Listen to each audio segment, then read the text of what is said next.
মাংসের স্বাদ এনে দেবে জংলি মাশরুম। মাশরুমটাকে কেটে নিলাম। পেঁয়াজ কিমা, দুটো বড় সাইজের পেঁয়াজ কিমা করে নিলাম। টমেটো আধা আধা পেস্ট করে নিলাম। আদা রসুন পেস্ট করে নিলাম। শিলে বেটে নিলাম গোটা গরম মশলা। লাগছে 2 চামচ জিরে পাউডার।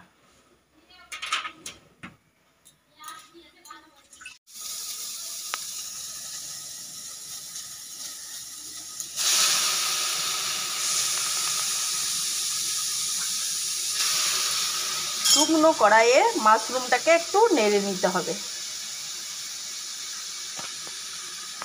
যে একটা আলুটাকে একটু নুন হলুদ দিয়ে ভেজে নিতে হবে।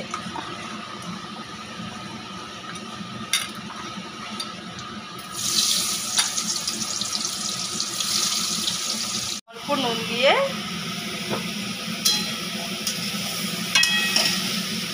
হলুদ দিয়ে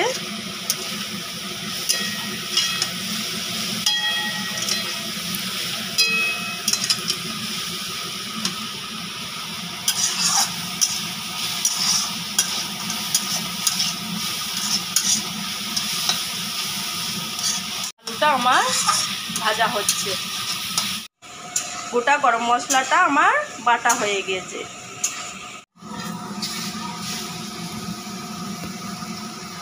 অল্প তেল দিয়ে মাশরুমটা এবার ভালো করে নেড়ে নিতে হবে।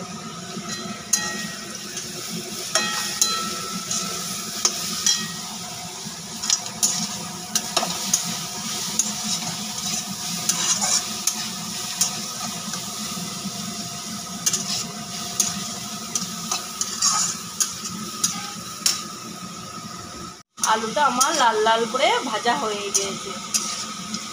কড়াইয়ে দিয়ে দিলাম সরষের তেল। আর মাশরুমটা আমার ভাজা হচ্ছে।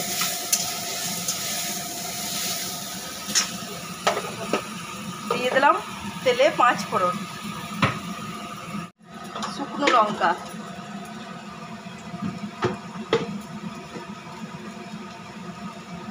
তেজপাতা,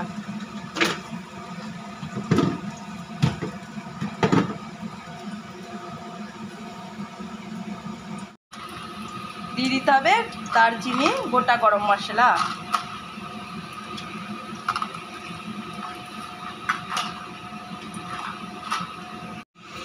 দিয়ে দিলাম অল্প চিনি। ফোড়নটা আমার ভাজা ভাজা হয়ে গিয়েছে।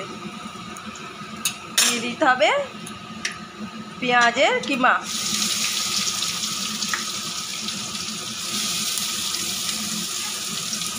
হলুদ,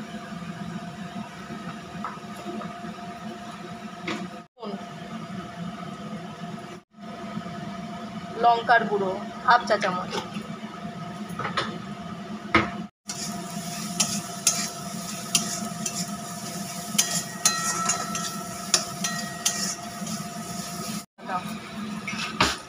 আদা রসুনের পেস্ট আর টমেটো পিউরি আর জিরে পাউডার 1 চা চামচ।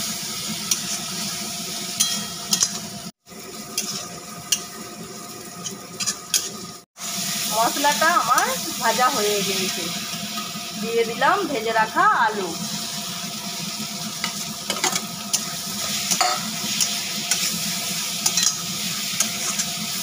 আলুর সাথে মশলাটা আমার ভাজা হয়ে গিয়েছে, তেল ছেড়ে দিয়েছে। দিয়ে দিলাম পরিমাণ মতন জল।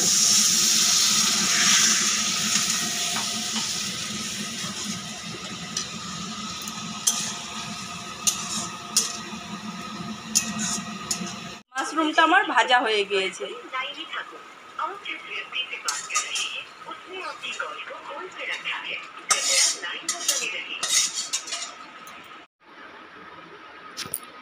গরম মশলা দিয়ে নামিয়ে দিলেই রেডি হয়ে যাবে আমার মাশরুমের সবজি। এইভাবে একবার বানিয়ে খেয়ে দেখুন, মাংসের স্বাদকেও হার মানিয়ে দেবে।